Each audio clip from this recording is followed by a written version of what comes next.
एक और बड़ी खबर आपको हम बता दें, सुप्रीम कोर्ट ने 10% सवर्णों को जो आरक्षण दिए जाने की बात थी उसमें पीआईएल जो दाखिल हुआ था उसको मंजूर कर लिया है, यानी कि अब उस पर सुनवाई भी होगी। तो सुप्रीम कोर्ट पहुंचा सवर्ण आरक्षण मामला और इस पर पीआईएल दाखिल किया गया था जिसको सुप्रीम कोर्ट ने मंजूर कर लिया है।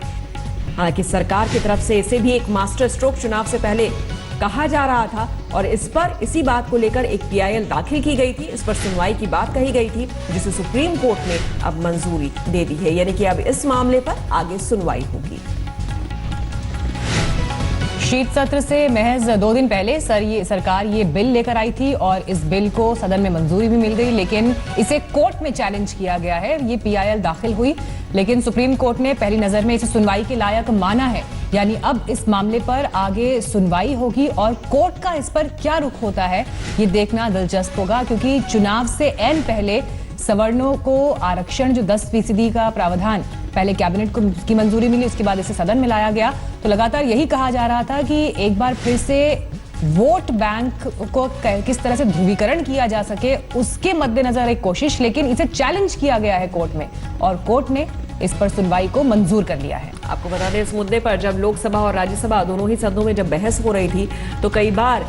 विपक्षी दल भी यहाँ की मीनाक्षी एएम अध्यक्ष जो है एएमएम अध्यक्ष असदुद्दीन ओवैसी, उन्होंने भी ये कहा था कि ये एक ऐसा मसला है कि अगर ये कोर्ट में गया तो ये टिकेगा नहीं। संजय शर्मा हमारे संवाददाता हमारे साथ जुड़ गए हैं। संजय, बड़ी खबर,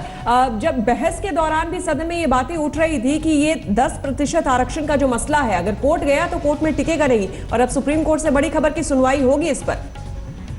जी हाँ, बिल्कुल। इस पूरे मामले में मैं 3 पॉइंट क्लियर करना चाहूंगा जिसमें सुप्रीम कोर्ट में सुनवाई हुई, और इससे ये तो एक है कि ये अब कानूनी पचड़े में पड़ गया है, यानी संविधान संशोधन कानूनी पचड़े में पड़ गया। दूसरा ये कि संसद ने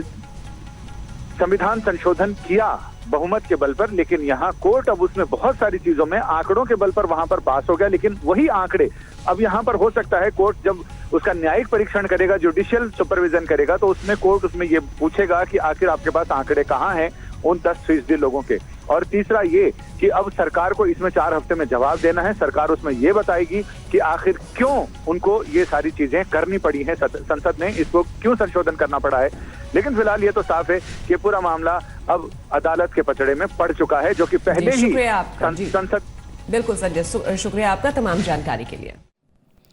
लेटेस्ट खबरों के लिए यूं ही देखते रहिए आज तक, और इस वीडियो के पसंद आने पर लाइक, शेयर एंड सब्सक्राइब करना ना भूलें।